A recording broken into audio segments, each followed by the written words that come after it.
देश की सबसे बड़ी अदालत सुप्रीम कोर्ट में कल से 3 तलाक यानी मुस्लिम महिलाओं के भविष्य से जुड़े सबसे बड़े मुकदमे की सबसे बड़ी सुनवाई होगी।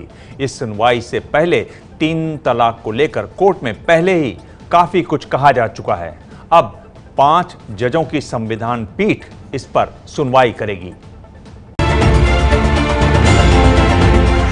मुझे फोन पे बोलता है कि सर तलाक तलाक तलाक। 2013 में मेरे मायके आई तो मतलब 3 बार तलाक देकर चलेगा।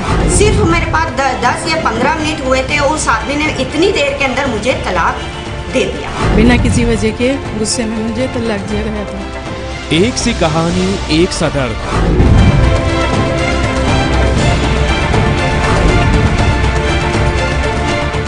तलाक तलाक बोलने पर लिख के दे दिए, बोले हो गया तुम्हारा तलाक और लड़की को लेके यहाँ से चली जाओ।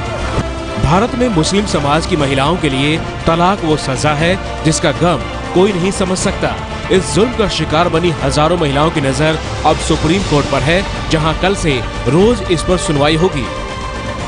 मसले की गंभीरता को देखते हुए सुप्रीम कोर्ट ने इसकी सुनवाई 5 जजों की संविधान पीठ से कराने का फैसला किया है, जिसकी अध्यक्षता खुद चीफ जस्टिस JS खेहर करेंगे। गर्मी की छुट्टी में विशेष रूप से इस मसले की सुनवाई के लिए संविधान पीठ बैठ रही है। ये सुनवाई पर्सनल लॉ के 3 प्रावधानों पर होनी है।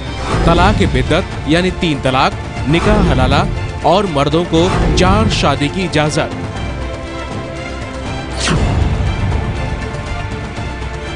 इसमें से बड़ा मामला है तलाक बिद्दत यानी 3 तलाक का। मुस्लिम पर्सनल लॉ बोर्ड के मुताबिक मर्दों को 3 बार तलाक बोलकर शादी तोड़ने का अधिकार है। हालांकि कई मुस्लिम जानकारों के मुताबिक ये अधिकार तभी मान्य है जब हर बार तलाक बोलने में 1-1 महीने का अंतर हो, लेकिन अमूमन कोई ऐसा नहीं करता, बल्कि अब तो फोन और व्हाट्सएप पर भी 3 बार तलाक बोलकर रिश्ता तोड़ दिया जाता है।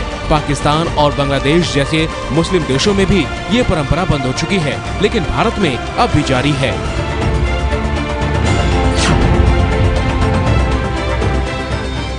सुप्रीम कोर्ट में इस पर भी सुनवाई होगी कि तलाक के बाद अगर पति पत्नी को लगता है कि उनसे गलती हुई और वो दोबारा शादी करना चाहते हैं तो उसकी क्या व्यवस्था हो।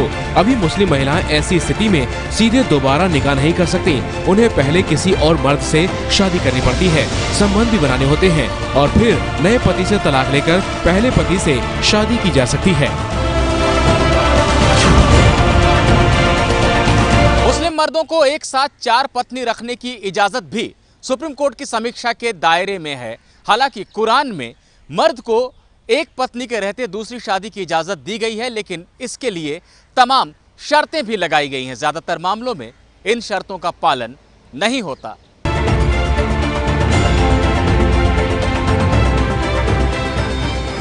सुप्रीम कोर्ट मुस्लिम पर्सनल लॉ के इन्हीं प्रावधानों की समीक्षा करेगा। ये देखेगा कि ये मुस्लिम महिलाओं को मर्दों के मुकाबले गैर बराबरी की स्थिति में तो नहीं रखते।